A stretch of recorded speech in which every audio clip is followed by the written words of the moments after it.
चिंतक बन जिम्मेदारी भरा भी युवा होगा। स्किल इंडिया, डिजिटल इंडिया पूरे विश्व में बदलाव लाने वाला भी युवा होगा। भविष्य देखेगा भारत को कृषि प्रधान से उद्योग कृषि प्रधान बनाने वाला भी युवा होगा।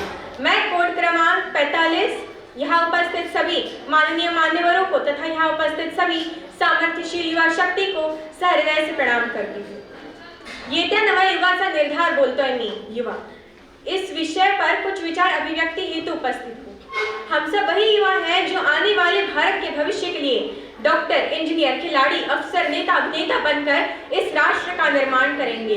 जरूरी नहीं कि आज का युवा भगत सिंह की तरह फांसी के फंदे पर ही चढ़े, चांद और मंगल पर भी चढ़ सकता है। और यह भी जरूरी नहीं कि देश की बेटियां रानी लक्ष्मीबाई की तरह तलवार लेकर घोड़े पर ही दौड़े, हेमा दास की तरह मेडल लेकर ट्रक पर भी दौड़ सकती है। युवाओं को कोई स्पष्ट परिभाषा नहीं, अपितु वो परिदृश्य अवश्य है। वो युवा जो संजीवनी पर्वत लाने में अदम्य साहस रखे, जो गोवर्धनधारी बनकर मर्यादा पुरुषोत्तम से रक्षा करे।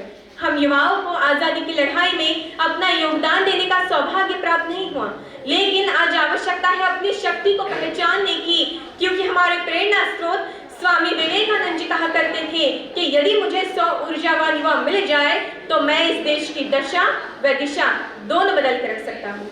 ऐसे में हम तो 65% युवा हैं।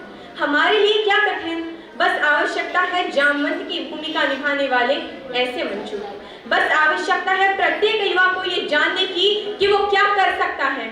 जिस भी युवा को अध्यात्म में रुचि हो वो धर्म का प्रचार करे, शास्त्रों से परिपक्व युवा सरोजिनी नायडू बनकर भारतीय संस्कृति को विदेशों में परिचित करे। तकनीक जानने वाला युवा अब्दुल कलाम बने, IIT NIT से पढ़ने वाला छात्र नासा के लिए नहीं अपितु इसरो के लिए काम करे। हम क्रिकेट, हॉकी, फुटबॉल, कबड्डी खेले तो भारत के लिए खेले।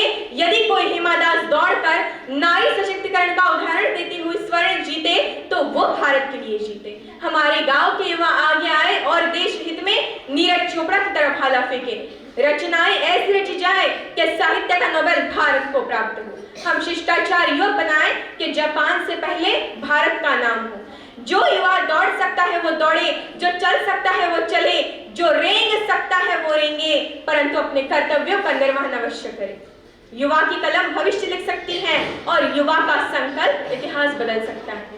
हम युवा देश की ताकत है, परिवर्तन लाकर मानेंगे, कर देंगे ऐसे काम जिन्हें सब मील का पत्थर जानेंगे। कृषिकाय नहीं हो पाएगा ये वतन, सहस्त्रों वर्षों तक नव भारत को दुनिया वाले चिर युवा नाम से जानेंगे। जब भी देश को जरूरत पड़ेगी ये नौजवान अपना सर्वस्व बलिदान करने के लिए तत्पर रहेंगे, तब हम गर्व से कह सकेंगे धधक धधक धधकेगा आपके अग्नि का अंगारा है, क्या सिंहों का देश कभी चूहों से हारा है। APJ अब्दुल कलाम युवाओं से कहा करते थे कुछ अलग तरीके से सोचे, कुछ नया करने का प्रयत्न करें, हमेशा अपना रास्ता खुद बनाएं और असंभव को हासिल करें। भारत की धरती पर जब जब युवा जागे हैं तब तब इतिहास बदला है। ये वही धरती है जहाँ 13 साल का बालक झांसी की रानी की तलवार के पीछे दौड़ा था।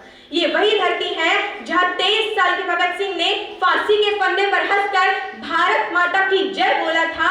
ये वही धरती है जहाँ एक छोटे से गांव का बच्चा अब्दुल कलाम बनकर मिसाइल मैन बन जाता है, क्योंकि क्रांति केवल सत्ता बदलने से नहीं आती। क्रांति तब आती है जब युवा की चेतना बदलती है, क्योंकि युवा शक्ति ही राष्ट्र शक्ति है और राष्ट्र शक्ति ही भविष्य है। युवा क्या है? युवा वो है जो सपनों में नहीं सोता बल्कि सपनों को जगाता है। युवा वो है जो हालात से हारता नहीं बल्कि हालात को बदल देता है। इसलिए भारत के प्रत्येक युवा के लिए भारत कोई भूमि का टुकड़ा नहीं है बल्कि एक जीता जागता राष्ट्र पुरुष है। ये वंदन की धरती है, अभिनंदन की धरती है, ये अर्पण की भूमि है, ये तर्पण की भूमि है।